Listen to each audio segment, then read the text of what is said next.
호세아 6장 1절에서 6절 말씀. 오라, 우리가 여호와께로 돌아가자.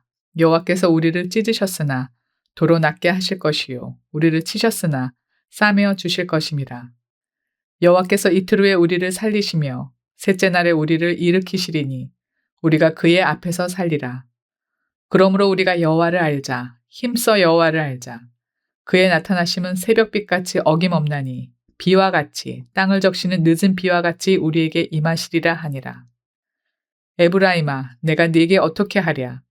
유다야, 내가 네게 어떻게 하랴? 너희의 인애가 아침 구름이나 쉬 없어지는 이슬 같도다.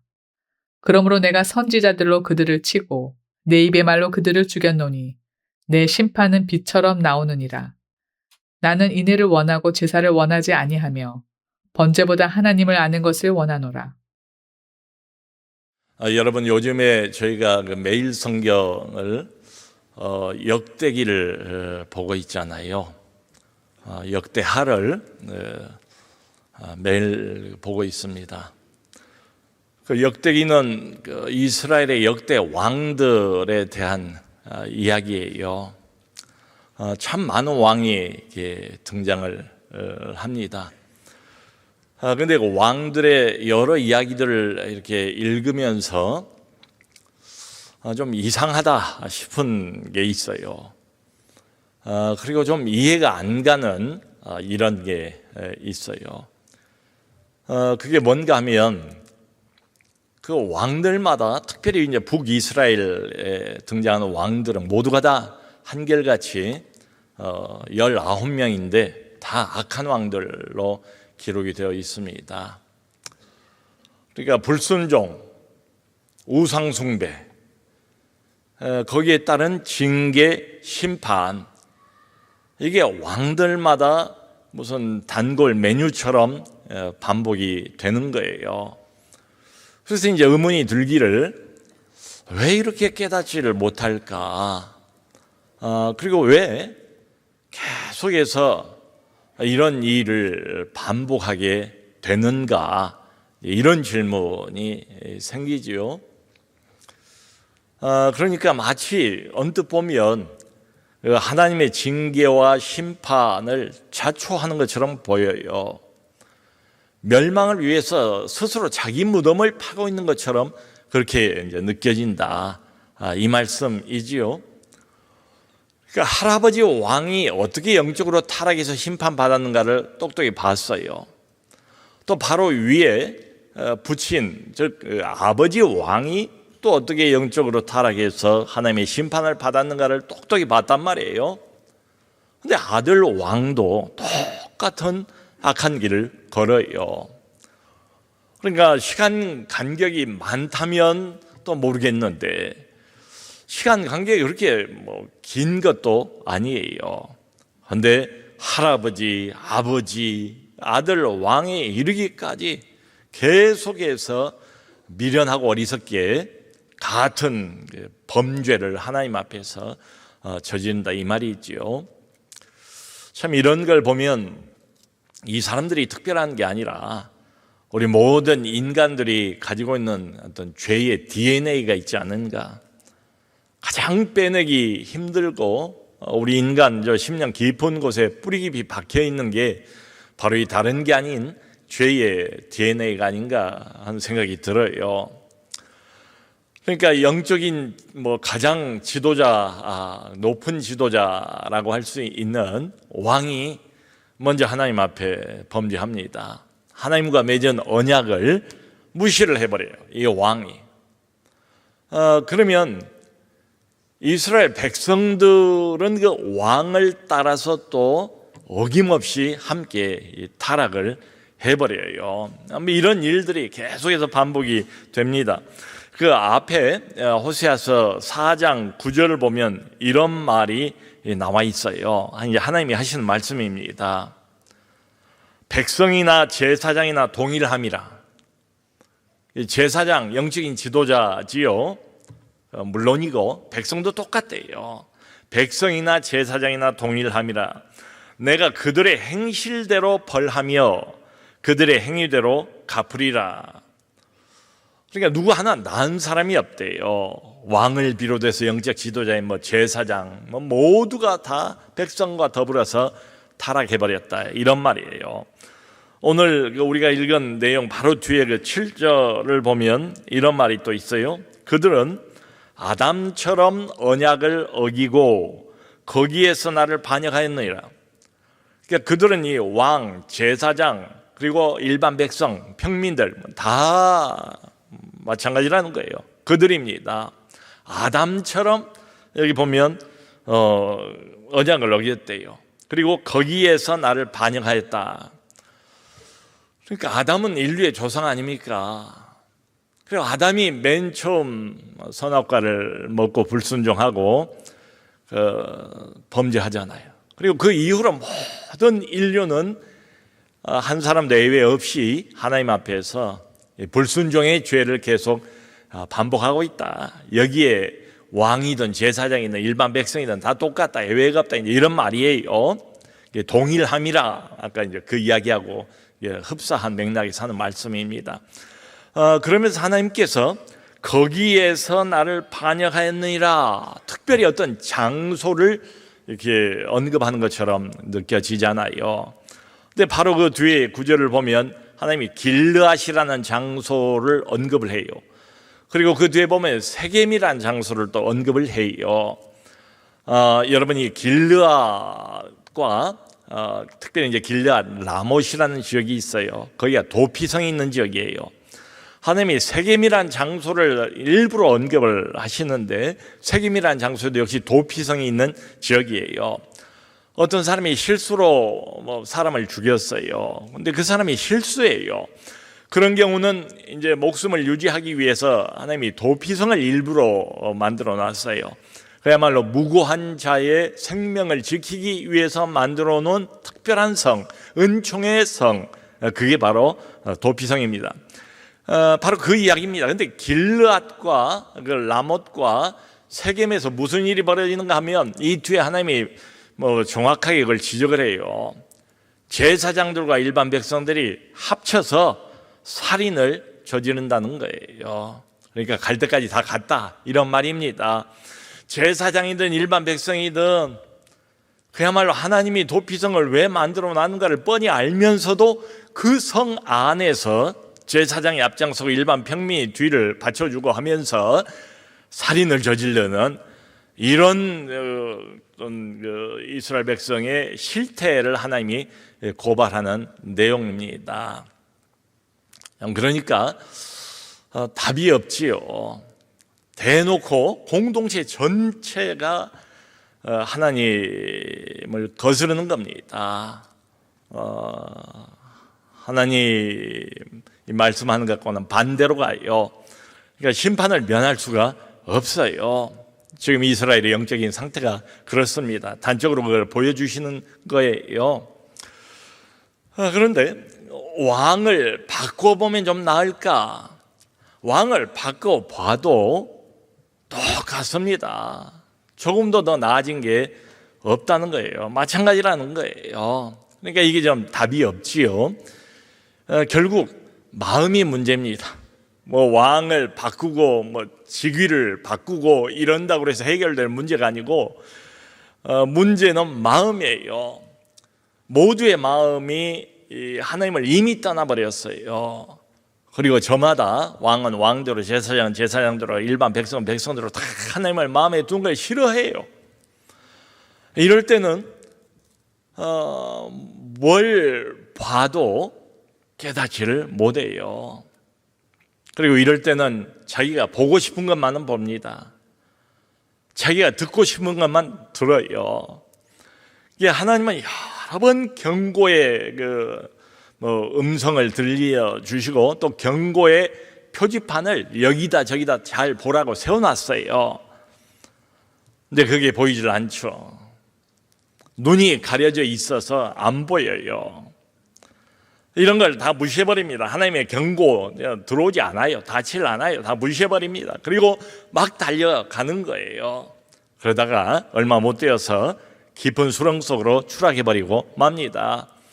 자, 그러니까 이 하나님의 공동체의 백성들, 지금으로 보면 일종의 교회입니다. 구약 교회예요. 전체적으로 교회의 모습이 이렇습니다. 결국은 영적인 지도자들과 백성들 모두가 다 하나님의 심판, 멸망을 피할 수가 없어요. 그 내용이 계속 이어져요. 자, 그런데 오늘 내용을 보면 참 다행스럽다 하는 생각이 들어요. 뭔고 하니 그 와중에도 말하자면 남은 자들이 있어요. 여러분, 성경을 보면 성경에는 하나님의 백성인데 두 종류가 있어요. 말하자면 영적으로 두 종류의 큰 물줄기가 역사 안에서 흐르고 있는 것을 볼 수가 있습니다.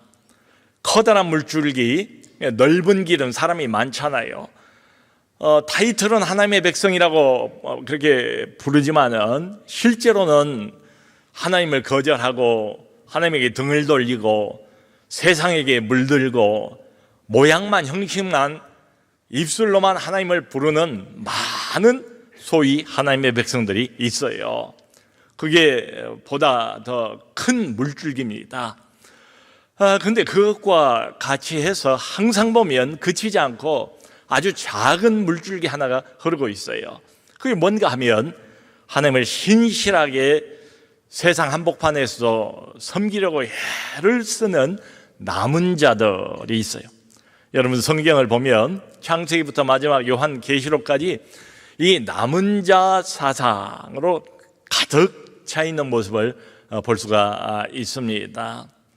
그 모든 지구상의 인류가 호흡이 있는 것들은 다 홍수로 멸망하는 사건이 나오잖아요. 창세기 보면. 근데 당대 노아는 완전한 자라. 하나님이 노아를 지키시잖아요. 노아와 그 가족들은 구원을 받지 않습니까? 그때의 노아는 바로 이 남은 자입니다. 수많은 사람들이 대부분 다 우상을 섬기고 하나님을 몰라요. 근데 그 중에서 하나님이 아브라함 한 사람을 남겨놓으세요. 그리고 자신의 구원의 물줄기를 남은 자의 그 스토리를 이어가시잖아요. 신약성경으로 오면 예수님의 12제자 대부분 갈릴리 바다에서 물고기 잡는 어부에 불과했지만, 그리고 사람들이 미워하고 증오하는 세리, 마태는 세리였지 않습니까? 이런 사람들이 다 거기에 섞여 있어요. 근데 이 12사람이 이런 면에서 보면 바로 남은 자예요. 성경은 구약이든 신약이든 이 남은 자 사상으로 아주 가득 차 있어요. 그러니까 이 사람들은 소수입니다. 근데 소수인데 이 사람들은 진심으로 깨닫고 진심으로 회개하는 사람들이에요. 남은 자의 특징이 그렇습니다. 하나님의 말씀을 그저 허투루 이렇게 받는 게 아니라 진심으로 받고 진심으로 깨닫고 그리고 진심으로 회개한 사람들. 그러니까 하나님의 음성, 그리고 시대마다 하나님이 늘 외치신다고 생각해야 맞아요. 뭔가를 통해서 하나님이 계속 우리에게 외치고 계세요. 그 하나님의 음성과 하나님의 외침에 늘 반응을 하는 사람들이 이 남은 자들이에요. 온 마음으로 하나님을 찾는 사람들이 어느 시대나 보면 소수지만 있다는 거예요. 바로 이 남은 자들이 하나님의 마음을 가지고 교회와 공동체를 안타까운 심정으로 바라보면서 권면을 해요. 그 권면이 뭔가 하면 여기 1절입니다. 그러니까 징계를 먼저 받고 징계를 통해서 진심으로 깨달은 남은 자들이 다른 사람들, 공동체의 다른 사람들을 권면하는 내용이에요. 1절이 오라, 우리가 여호와께로 돌아가자. 오라, 우리가 여호와께로 돌아가자. 말하자면 먼저 징계를 통해서 깨닫게 된 사람들이 다른 공동체에 남아있는 사람들을 향해서 회개의 초청장을 내미는 겁니다. 이 내용을 쭉 읽어보면 하나님이 우리를 징계하셨지만 하나님이 동시에 우리를 치유하신다, 이걸 선포를 하는 거예요. 여기 보면 그런 말이 나와요. 하나님이 우리를 찢으셨으나 도로 낫게 하실 것이요, 하나님이 우리를 치셨으나 싸매어 주실 것이다. 이게 이 남은 자들의 공동체의 다른 사람들을 향한 간절한 외침이에요. 오라, 우리가 여호와께로 돌아가자. 다른 방법이 없다. 아무리 인간적으로 예를 써도 이 위기를 극복할 수 있는 다른 방법은 없다. 이 위기가 하나님 손으로부터 왔기 때문에 정말로 깨닫고 뉘우치고 그분에게로 돌아가는 것 외에는 다른 해결 방법이 없다라고 권면을 하는 겁니다.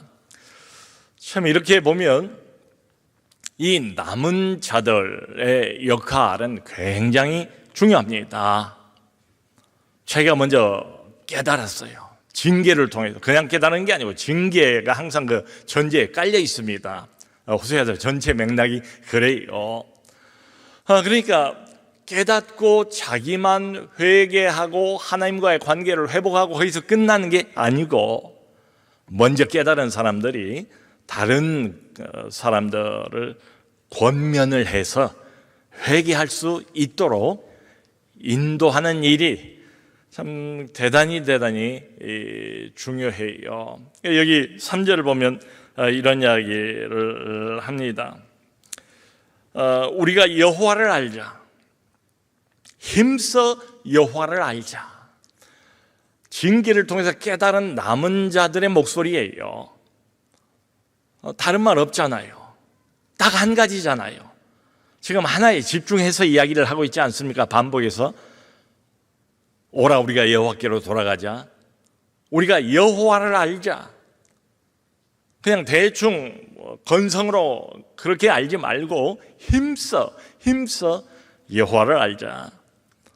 그러니까 이 사람들의 목표는 뭔가 하면 여호와 하나님을 제대로 아는 것, 참되게 아는 것, 바르게 아는 것, 깊이 있게 아는 것, 이게 이 사람들의 목표예요. 그러니까 지금 고난 중이란 말이에요. 징계를 받고 있는 중이에요. 그러니까 목표 지점이 뭔가 하면은 이 고난에서 단순히 벗어나는 게 목표가 아닌 거지요. 지금 우리 인생에 큰 위기가 왔는데 현실적으로 이 위기 상황을 빨리 탈출하는 것, 그게 목표가 아닌 거지요. 여러분, 성경을 보면 항상 우리 신앙의 핵심은 동일해요. 그건 뭔가 하면 바로 하나님을 아는 겁니다. 알되 그냥 아는 게 아니고 인격적으로 아는 겁니다. 경험적으로 아는 거예요. 우리가 여호와를 알자, 힘써 여호와를 알자 할 때 그 안다는 단어가 히브리어로 야다라는 뜻이에요. 야다라는 단어, 야다. 이 야다는 종종 부부간의 관계가 지상에서는 가장 깊은 인간 관계잖아요. 그 부부간의 깊은 인간 관계, 부부가 얼마나 서로를 잘 알겠습니까? 한 20년, 30년 살면 그냥 둘이 눈만 이렇게 다 봐도 무슨 마음을 먹고 있는지 다 알 정도라고 하니까 그때 야다란 단어를 써요. 그러니까 그처럼 하나님을 안다는 것은 하나님을 그야말로 친밀하게 안다, 이런 뜻이죠. 그저 머리로만 안다가 아니고, 그저 이론으로 교리로만 안다가 아니고요. 그러니까 이 사람들은 하나님의 징계와 고난을 통해서 하나님을 깊이 만난 사람들입니다. 하나님을 인격적으로, 경험적으로 깊이 알게 된 사람들이에요. 오늘 6장 바로 앞에 5장 15절을 보면 이런 말이 나와요. 하나님께서 이제 징계를 주어요. 자기 백성들에게 고난을 주신다고요. 그 고난을 주시는데 그냥 주시는 게 아니고, 무조건 얄미워서 주시는 게 아니고, 맛 좀 봐라 이렇게 주시는 게 아니에요. 하나님이 어떤 징계나 어려움이나 고난을 주실 때는 반드시 선한 목적이 있어요. 그 목적을 하나님이 5장 15절에서 이렇게 말씀을 하세요. 그들이 고난을 받을 때에 나를 간절히 구하리라. 고난받지 않을 때, 잘 나갈 때, 모든 게 다 환경이 평안하고 이럴 때는 하나님을 찾질 않아요. 하나님을 바라봐도 거기에 진심이 담겨 있질 않아요. 마음은 이미 세상에 훨씬 더 가 있어요. 그런데 고난을 당할 때는 아프잖아요. 힘들잖아요. 이걸 빠져나갈 다른 방법이 없어 보이잖아요. 그러니까 고난을 받을 때 비로소 나를 찾으리라. 하나님이 그렇게 말씀을 하세요. 고난 당할 때의 진심으로 하나님을 구하게 된다. 이게 고난의 유익입니다.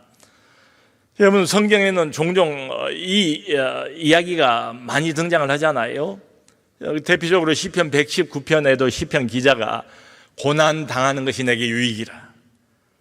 고난 당하기 전에는 하나님 말씀이 와닿질 않았대요. 하나님 말씀 좋은 줄 알고 머리는 끄덕였지만 와닿지는 않았대요. 내 말씀 같지는 않았대요. 그냥 멀리 있는 말씀에 불과했대요. 근데 고난 당하면서 하나님 말씀이 내 말씀이 되고 실감이 났다. 이런 이야기를 고백을 하지 않습니까? 여러분, 하나님은 그러니까 늘 그러신 것 같아요. 어떤 종류의 징계이든지 간에 징계나 고난을 통해서 일단 자신과 우리와의 관계를 회복을 시키세요. 하나님이 우리에게 고난과 징계와 어려움을 주신 이유는 딱 이겁니다. 항상 여기 집중이 되어 있어요. 하나님은 하나님과 우리와의 느슨해진 관계, 단절되어 버린 관계, 이걸 회복을 시키세요. 그런데 오늘 성경을 보면 거기에서 끝나는 것도 아니에요. 우리 하나님은 늘 보면 한 가지 고난이나 한 가지 징계를 가지고 열일을 하세요. 여러 사람을 동시다발적으로 만지십니다. 여러 사람들을 고치세요. 한 가정을 회복시키세요. 그분이 하나님이세요. 하나님은 징계를 통해서 일단 나와 하나님과의 관계를 회복을 시키시는 게 1번이고요. 거기서 끝나는 게 아니고 또 수직적으로 하나님과 나와의 관계를 회복했으면 수평적인 면까지를 늘 동시에 고려를 하세요. 수평적인 면이란 뭐겠어요? 나와 다른 사람과의 관계도 회복을 하세요. 이게 하나님의 늘 의도예요. 목표예요. 여러분, 우리가 하나님을 믿고 살지만 또 동시에 우리는 다른 사람들과 관계를 맺으면서 살잖아요.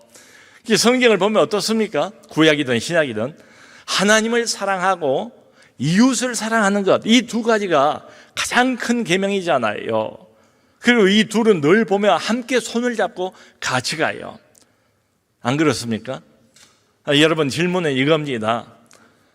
눈에 보이지 않는 하나님에 대한 사랑, 우리가 하나님을 사랑한다고 고백을 하지만 그게 눈에 안 보이잖아요. 어떻게 알겠어요? 딴 사람이.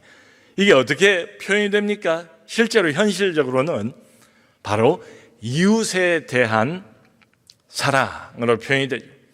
여기는 특별히 인애라는 말을 썼어요. 이웃에 대한 사랑으로 그게 표현이 된대요. 그게 여기 나오는 6절입니다. 6절 보시면 이렇게 되어 있어요. 나는 인애를 원하고 제사를 원하지 아니하며 번제보다 하나님을 아는 것을 원하노라. 나는 뭘 원하는가? 하나님이 스스로 하는 말이에요. 자기의 속마음을 드러내서 너희들이 많이 제사도 가져오고 동물도 가져오고 여호와의 이름을 부르기도 하지만 마음은 딴 데가 있고 그걸 하나님이 모르실 리가 없고, 그러니까 하나님이 백성들에게 자신의 속마음을 좀 알라고 이야기를 하시는 거지요. 나는 인애를 원하고 제사를 원치 않는데요. 하나님은 번제를 원하는 게 아니라 하나님을 제대로 인격적으로 경험적으로 깊이 있게 알기를 원하신대요. 여러분, 그 마태복음 12장을 보면 예수님께서 바리새인들에게 이 말씀을 인용하면서 이야기를 하시잖아요. 안식일 날 배가 고파서 밀 이삭을 잘라서 그걸 비벼가지고 제자들이 먹었단 말이에요. 그걸 보고 안식일 날 일했다고 시비를 걸지 않습니까? 그때 예수께서 바로 이 말씀, 호세아서 여기 6장 6절 이 말씀을 인용을 하세요. 하나님께서 나는 인애를 원하고 제사를 원치 아니하노라 하는 그 말씀을 읽어보지 아니하느냐. 너희가 그 말씀을 제대로 깨달았다면 무죄한 사람을 정죄하지 아니하였으리라. 이렇게 말씀을 하세요. 여러분, 징계를 통해서, 고난을 통해서 하나님을 제대로 알고 머리로만이 아니라 가슴으로, 온 인격으로, 경험적으로 살아계신 하나님을 더 알게 되는 것, 그게 하나님의 목적입니다. 그렇게 하나님을 알게 되는 사람은 반드시 그 진짜 지식, 영적인 지식이 이웃과의 관계까지 확장이 된다는 거예요. 그 하나님의 긍휼, 하나님의 자비, 그리고 사람과 사람 사이에 반드시 세워져야 할 정의, 이런 것들로 표현되기 마련이라는 거지요. 이게 하나님이 가지고 있는 징계의 목표예요. 목적이에요. 아마 이름을 들어본 적이 있으실 거예요. 코리 텐붐 여사에 대한 이야기가 많이 알려져 있습니다. 은신처라는 그 책으로 자신의 영적인 이야기가 담겨져 있어요.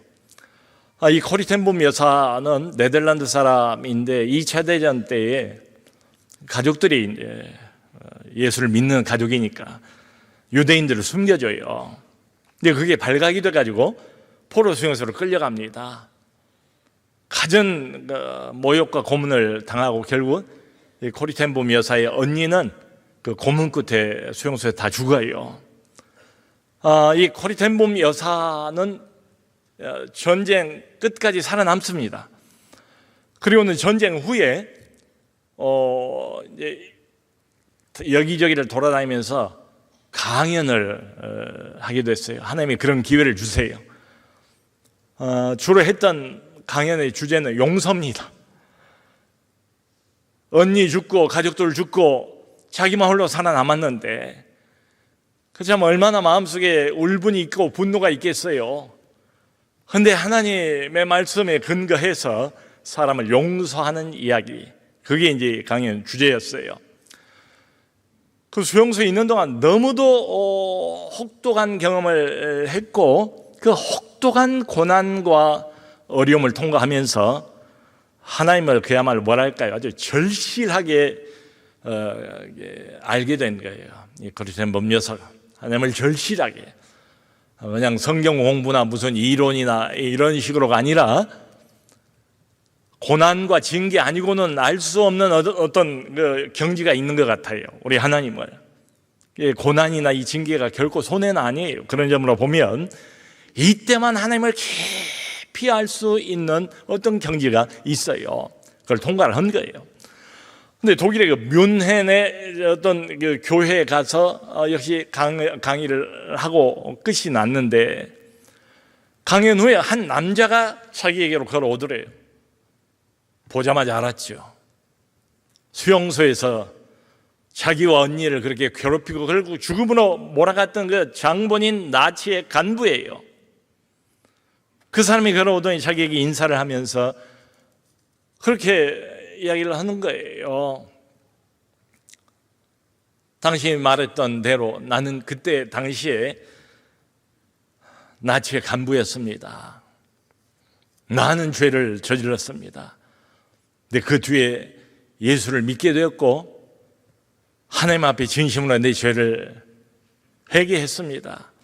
하나님께서 내 죄를 용서하셨다고 나는 믿습니다.